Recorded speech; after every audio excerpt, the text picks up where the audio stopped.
Eages here. Still extremely depressed. But,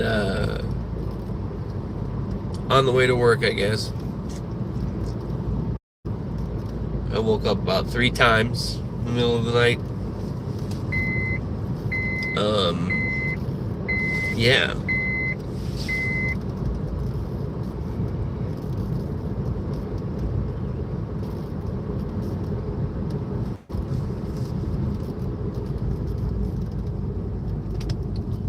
Not doing good, guys.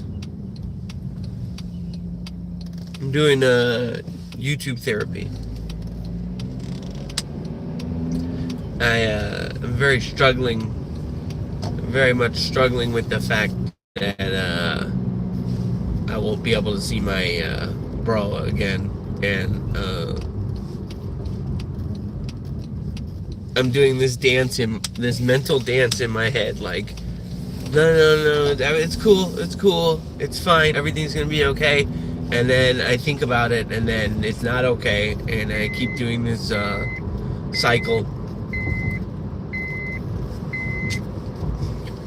You know, shit.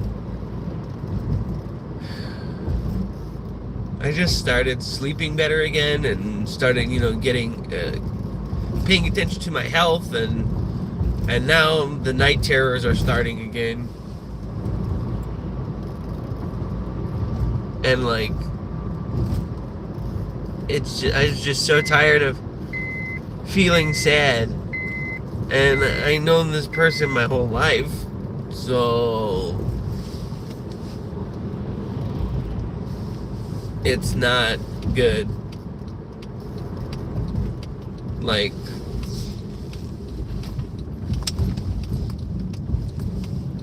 from my bro, I learned different subgenres of like cool industrial music. I learned style and aesthetic, and like a lot of like cool shit. And I don't, it's really hard to function when everything reminds you of them. Are you on the same page, chat? And I know that I'm not the only one on the planet who suffered loss. I'm not trying to be a sad narcissist. I'm just saying, like, in a perfect world, this wouldn't have happened. But at the same time, I have to figure out how to go on without being sad all the time. And it's really rough, because I just want to see them and hang out with them. And we were supposed to kick it. We were supposed to kick it over the weekend before it happened. Anyway, I'll be right back.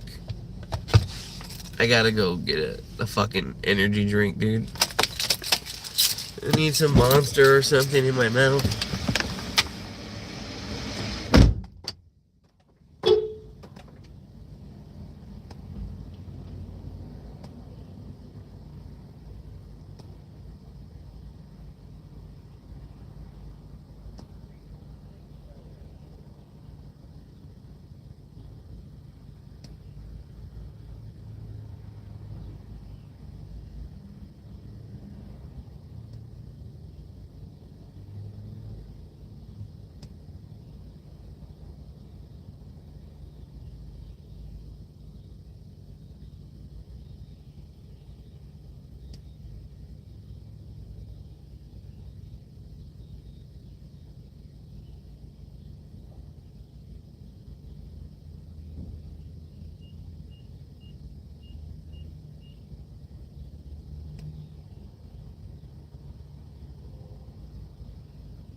I'm back, chat.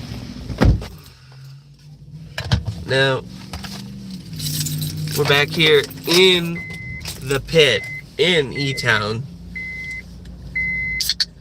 So if you go if you go north in Illinois,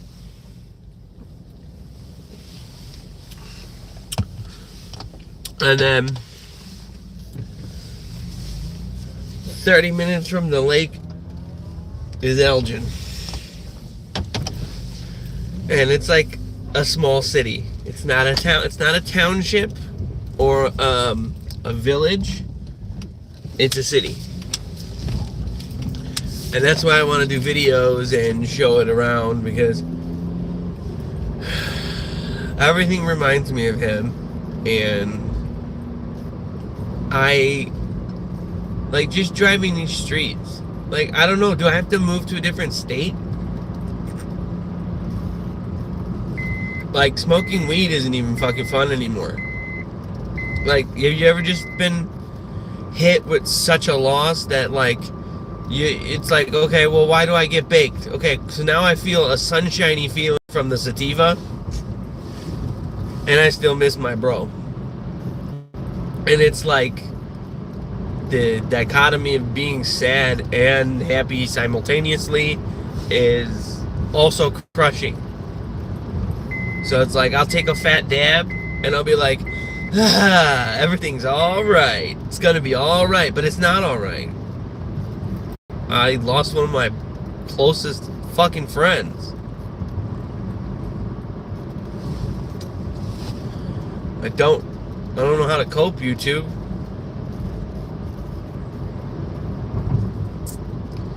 What if I slowly lose my sanity and become a lol cow?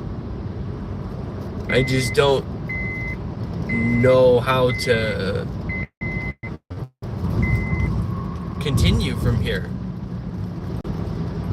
Obviously, the rest of my family is fucked up too.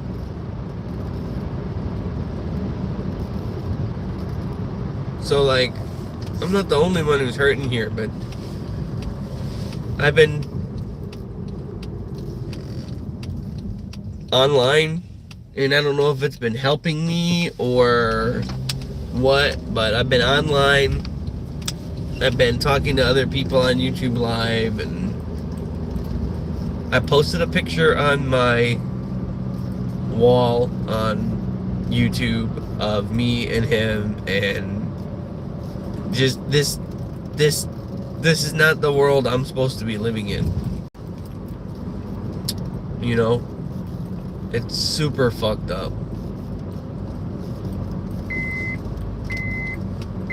And again, like, I know I'm not the only person who's ever suffered loss. Right? Like, but I just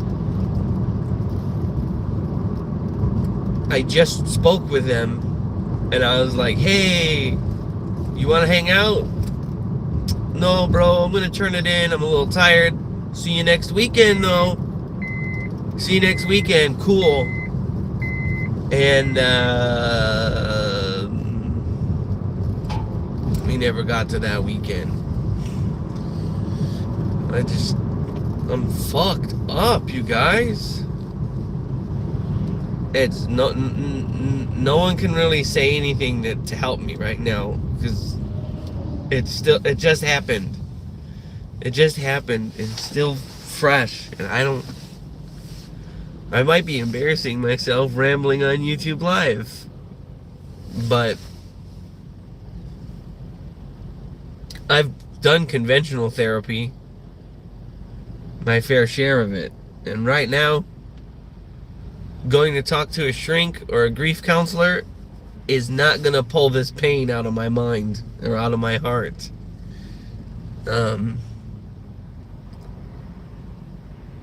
But venting to strangers on YouTube is different. It feels different. It feels better.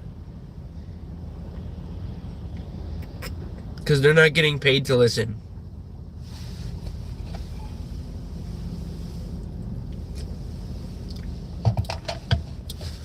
Healthcare should not be like that. Especially the mental health field.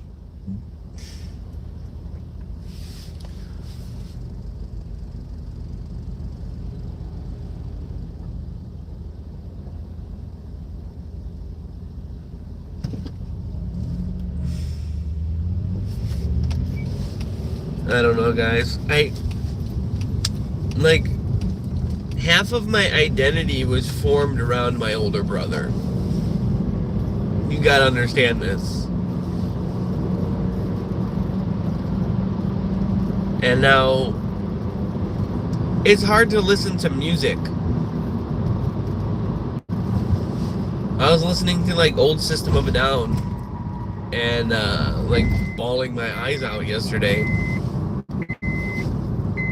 on the way home from work. Whoa, whoa, whoa, what's the fucking hold up here? Bro, I am on a major highway here and we're like stopped. There's an intersection, but the light's green. Did someone break down? Like, what the fuck is happening? Anyway, I am Eages.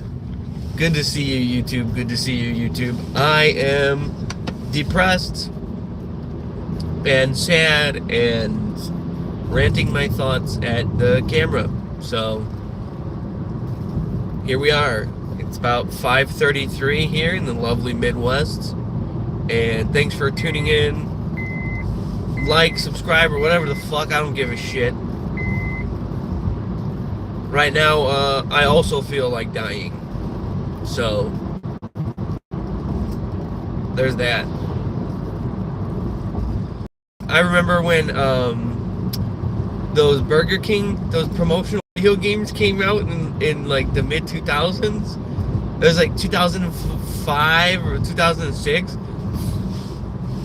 Me and him got the games, and we just like spent an afternoon like fucking around on them. Dude, it was so funny. Oh man. Oh, dude, and like obviously I was a teenage burnout. Like I always had cash because I was like a player, you know what I mean? But like I was the closeted stoner. No one else knew I smoked except for the other kids that smoked. You feel me?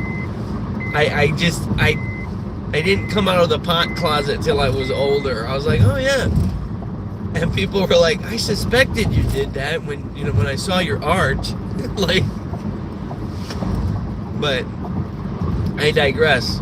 I was under the influence. We were taking shots or whatever, and we were goofing, we were laughing, and we had fun with a $6 video game that came with a fucking value meal.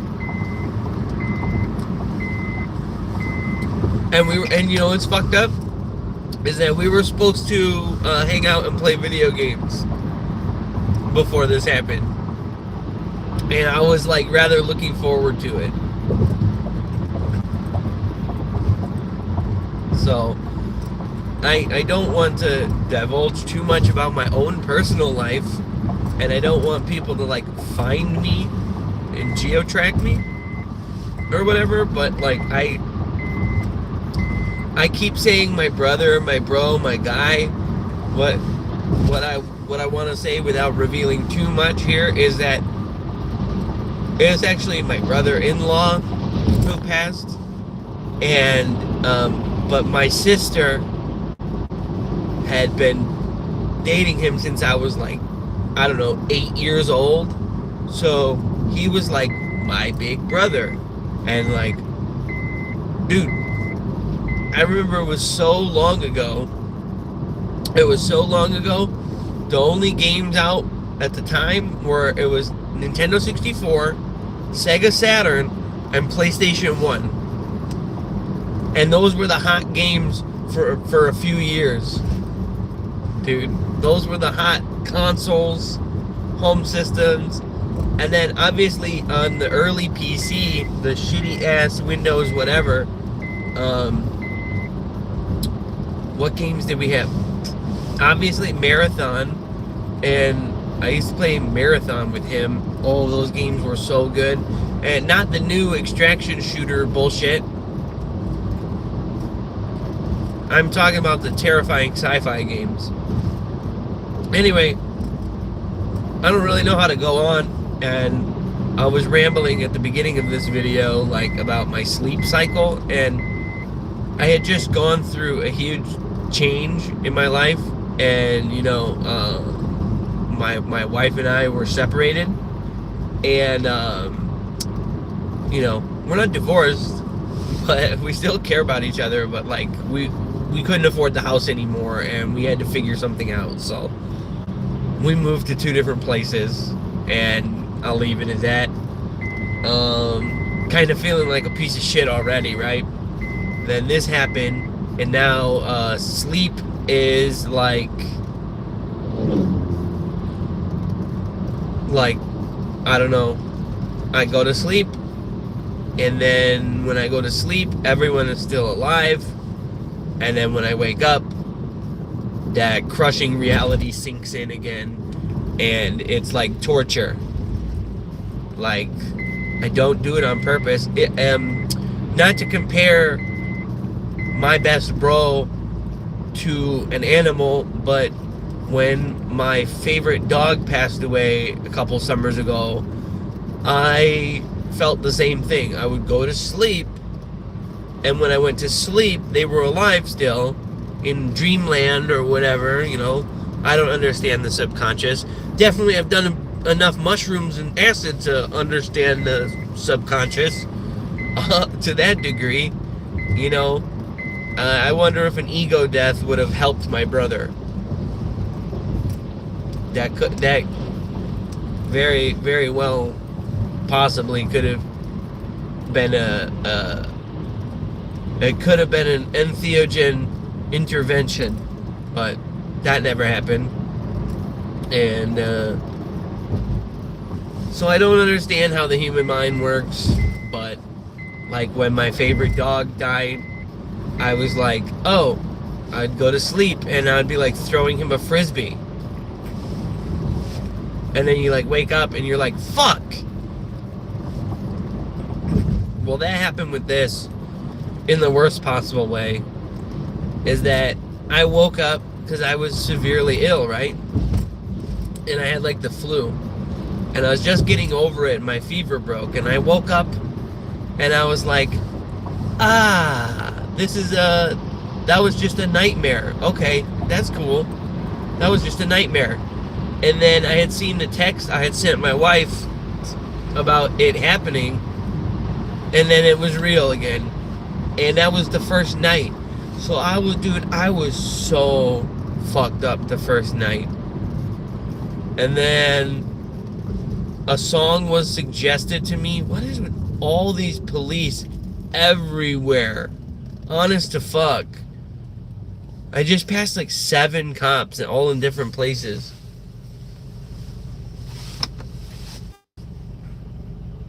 So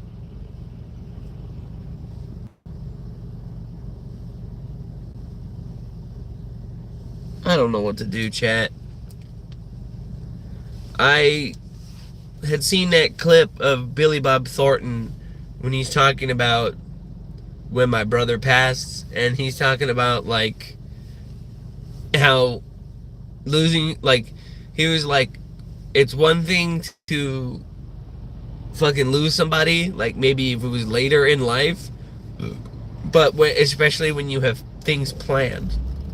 We had fun planned for our life, all of us.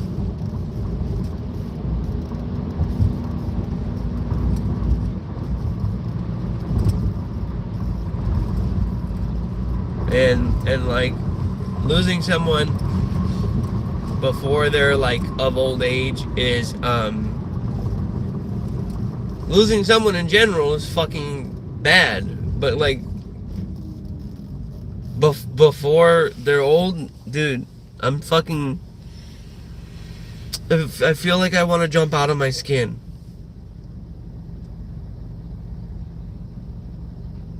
But I don't want to go to an outpatient group therapy to talk about this, because I don't want to talk with strangers or anybody about this. But for some reason, talking to the camera is less scary. And there's been a lot of people in the live chat. Well, when I'm streaming video games, there's a lot of people talking. When I go live like this, it's like fucking a handful of people. But there's people in the live chat talking me through my grief, and that's in and of itself like one of those third-party online mental health services, like the BetterHelp people, you know. It's like a teledoc appointment, but I'm not talking to a doctor, I'm talking to people. And it's uncanny because I know he didn't just like make this up for like whatever.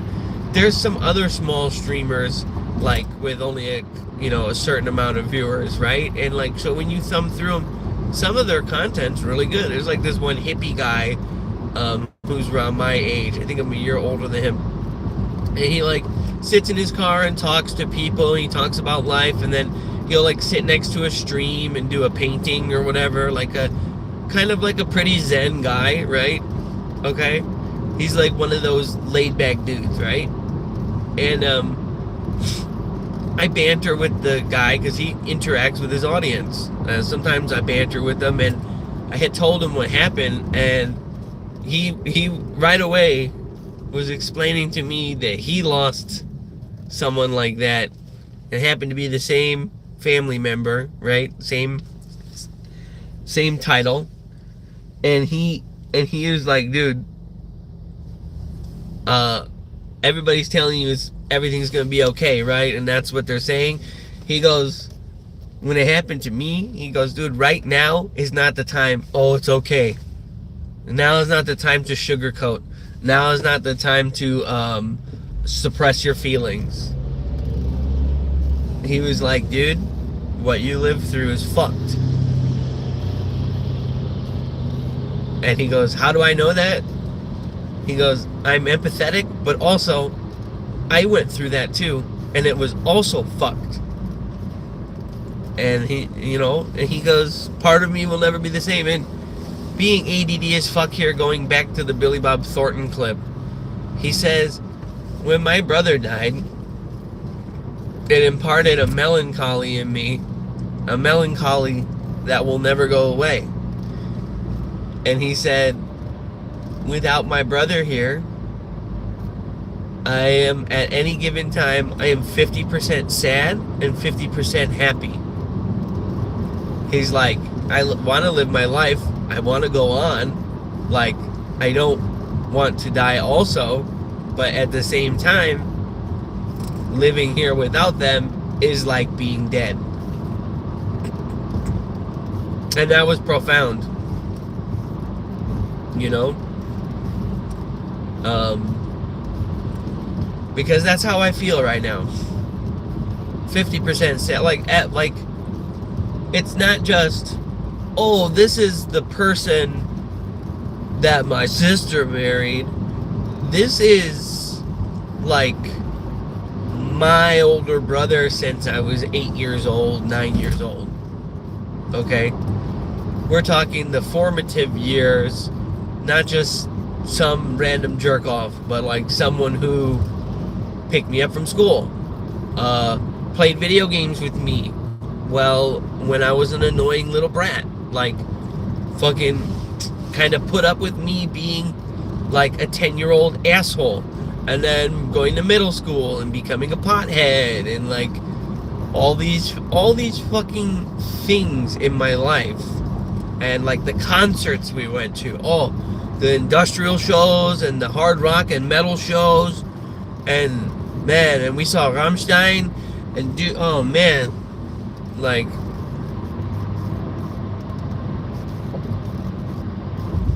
how am I supposed to go on, chat? How am I supposed to? So it's not just like little things or small cues or, oh, I remembered the sunset and he likes sunsets, so that's a trigger and now I'm sad. No, it's literally everything. Style choice. Like, Halloween was our favorite, even into adulthood, you know, and you know, there's non-corny ways to do that. I don't like corny adults, you know what I mean? But like, I love the Halloween, and Halloween happens to be my wife's birthday. And just, I'm thinking of Halloween without him. What is that? That's not Halloween. That's a cup of diarrhea and tomato soup.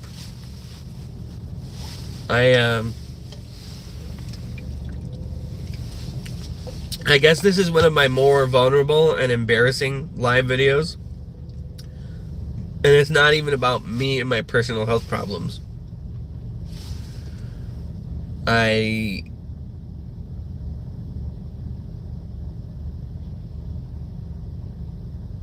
I'm no stranger to sadness or loss, man. So many people in my family have passed away, and tragically.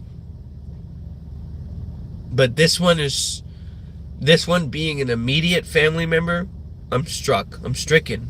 I'm struck. I'm hit. He taught me how to play paintball. You know, we would hang out at the mall, like when loitering at the mall was still a thing.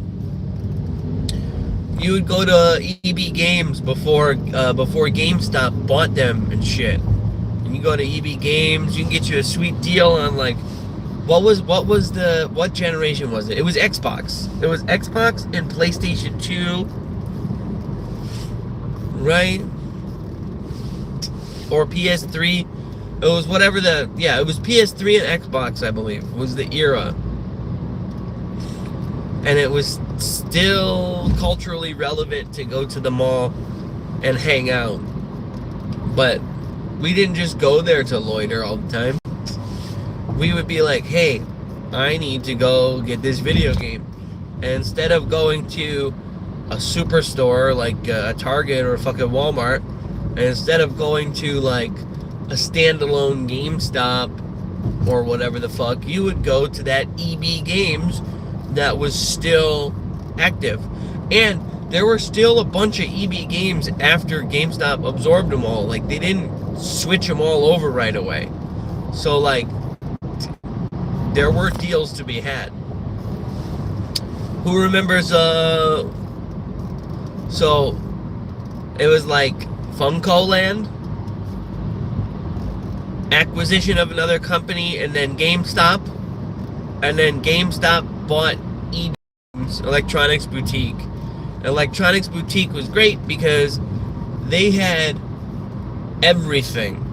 And when I say everything, I mean like whatever's hot and current is on the damn shelf at the GameStop or whatever.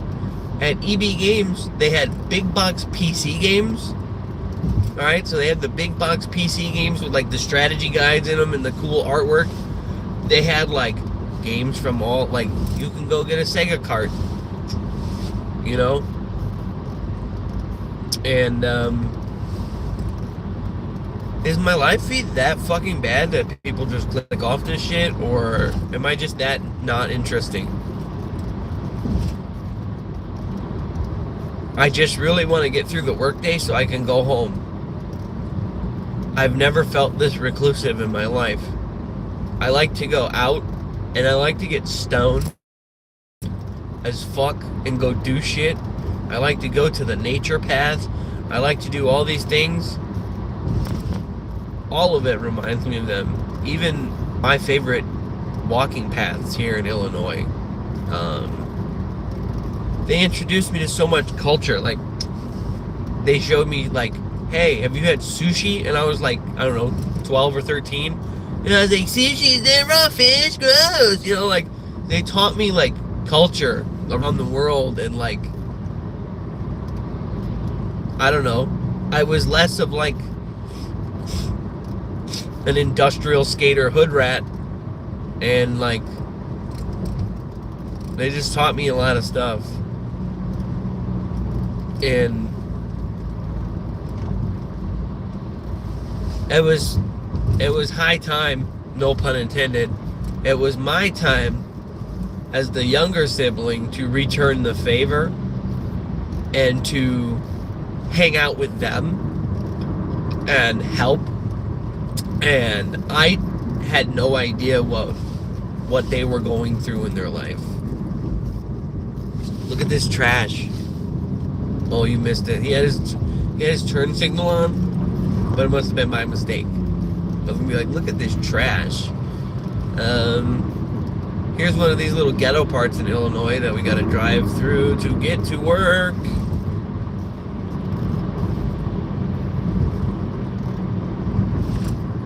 I don't know what's taking me so long to get to work, man. This traffic, I don't know.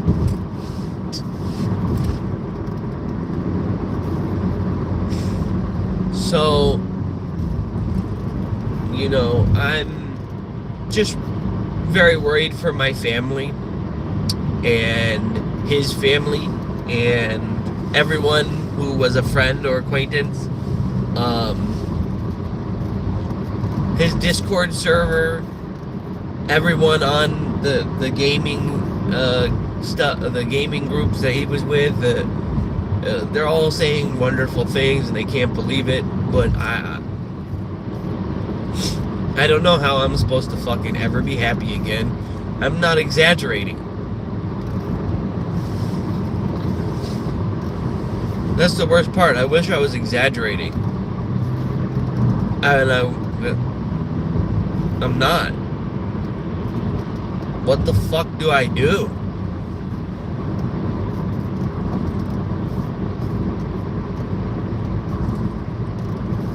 I don't know what to do. And like, I don't think I could even be at the ceremony. I think I just want to keep some of his ashes in an urn. I don't think I could even go to the ceremony. I can't, I'm not composed. I'm spaced the fuck out.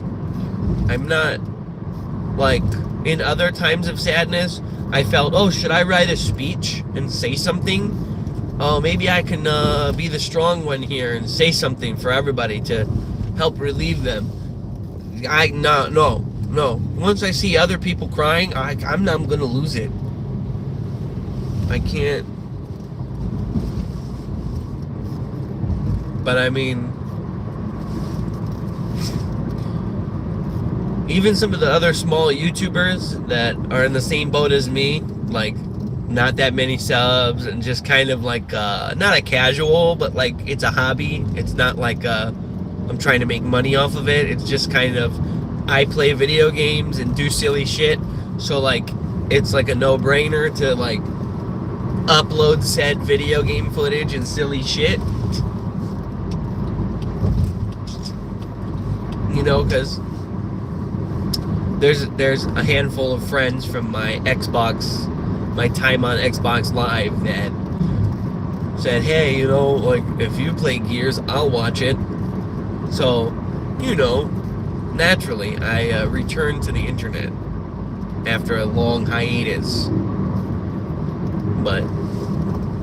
And I was just getting my setup up to par, and I got the worst text message. You know what I mean?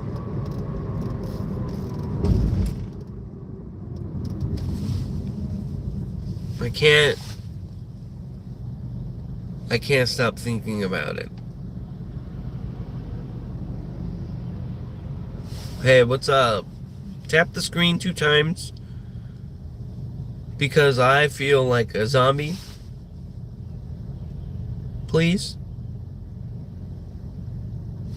Hi, I'm Eages. I'm depressed.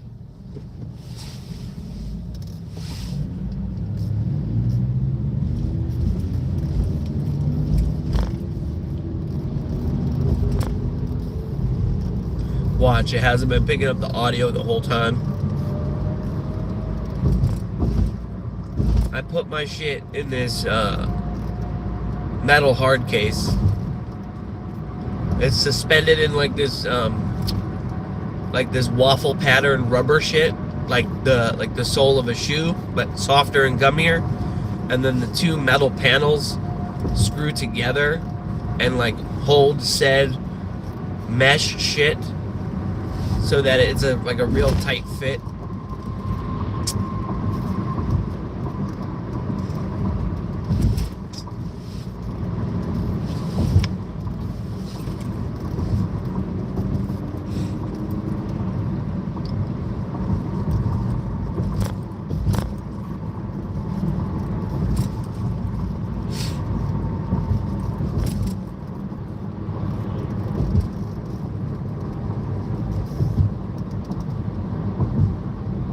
Alright, so I mean, we're not quite to work yet. I'm gonna hit close, or I'm gonna turn off the stream when I get to that point, but I'm this slow ass truck.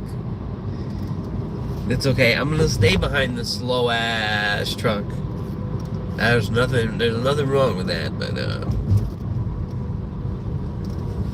even the small dopamine boosts remind me of them. Like, just going to 7-Eleven, getting an energy drink, something that has become mundane and part of routine to stay awake. Used to be, hey, do you want to play some Halo? Let's go get some fucking Monster or some Red Bull.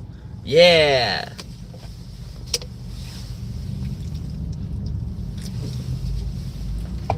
And I wish I could fix this somehow, and I know, and I'm powerless to. And that fucking hurts me.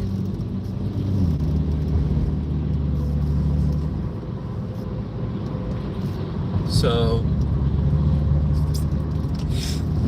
I've always had this semi-delusional idea of fixing my family, because when I was a teenager, my grandmother, my dad's mom, who was like the matriarch of the family, passed away suddenly and tragically after getting sick in the hospital. So I don't know, some kind of like pneumonia or virus was going around the hospital, right? And so that was like all of a sudden, and I was just like a teenager, and I like compacted the grief to the back of my head, you know? And I was not doing well, but I've always had this like delusional thought, like, well, I better switch my ID off of being an organ donor, because I need to freeze myself so that I can be woken up thousands and thousands and thousands and thousands of years in the future, when they've developed a way to somehow travel back on your own timeline without creating another timeline. And I don't know how that would cause a redundancy. I'm not a scientist, right? One of two things can happen. Either World War III happens, and the facility where they're storing my body gets exploded, and I never come back, and I never do it, and that was me trying, right? Or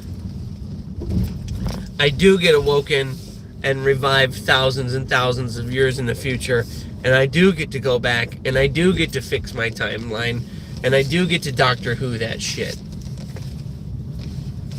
You get, like, it sounds far-fetched and delusional. I'm sure there's a lot of people who've suffered and lost someone who said, I wish I had a time machine, right? Oh, you know, throughout history, you know, I wish I had a time machine, then I could go back and then I could help. You know, that kind of delusional thought. But if I do get cryo-frozen, and they do wake me up way, way, way, way, way in the future, and hey, they wake me up, they revive me, and then they're like, hey, the technology doesn't exist yet. Put me back to sleep. Do that, you know, whatever. And, like, it sounds far-fetched, and it sounds like I'm just full of cope right now. And, like, oh, I'll never get over this. I'm really fucking sad. But it's worth a shot. It's worth a shot. It's a stretch. It's far-fetched. Cryogenic facilities have been known to have lost loose power, and you thaw out and refreeze, and your cells are basically dead at that point. But I'm hoping by the time I'm in my 70s or 80s, that the technology to preserve people is going to be like vastly, vastly, vastly improved. And you never know. It could be some weird shit, A lot of people say, oh, you're meant to die. It's a cycle. You don't remember from before you were born, right? So then after you die, you don't remember anything either. So, it's a cycle. Life continues. People populate. But how weird would it be to travel back on your timeline with said crazy future technology or knowledge of the future and be like, oh, hey, I get to see my dad again. That's... But in this case, I would literally time travel to that day and stop it from happening. And I know it sounds crazy, I know it sounds delusional, but it sounds like I'm just coping. But why not? If there's a 0.000000000000000000001% chance of this being plausible, that's still a chance. And that's a chance that I'm willing to fuck with, So, I've got to change my organ donor registry because I don't want them to take my shit. And I have to look into cryo companies within the next 30 years. So,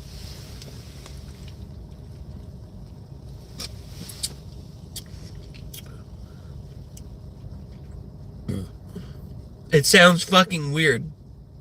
But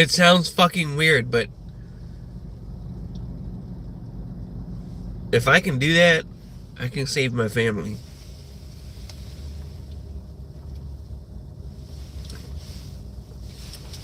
And I know it's so hypocritical of me because the amount of people on YouTube that I would poke fun at in a nice way, I would jest and I would poke fun at, say, oh, this guy thinks the earth is flat. Oh man, this guy is talking about fucking time machines, right? I am now talking about something like that. But that's the huge caveat is in my dystopian time travel fucking theory is that I need to be in stasis until thousands and thousands and thousands of years in the future, right? And then I hope they don't wake me up and it's like Idiocracy and they're giving the plants fucking Gatorade. It's Brondo, the thirst mutilator. Hi, welcome. I'm Eages. I should probably go get into work now and start working, but that was me ranting. That was me rambling about, time travel and things that I usually make fun of other people for saying. Someone's car alarm's going off. Well, I gotta get into the office. That's it for now. I am grief-stricken and irritated with life, and I myself need many medical procedures. And, yeah. If you know anyone who's struggling with depression or anything like that, pick up the fucking phone and call them. Pick up the fucking phone and call them. Because you don't want to be in the fucking hell that I'm in right now. Just pick up the phone, man. If I can use my pain to help other people avoid pain, then it's not for nothing. So pick up the fucking phone and call that homie, okay? Call that bro. Call that family member. Because I didn't. And now I'm living in a nightmare. And it sounds like I'm being exaggerative and hyperbolic and embellishing and using fucking extreme words. No. That's the actual feeling in my heart of hearts. It's bad. It's bad. 'Cause it's affecting the whole family. I don't want to talk anymore about it. Especially because I have to go. But YouTube therapy is helping. And this has been Eages Live. Peace out.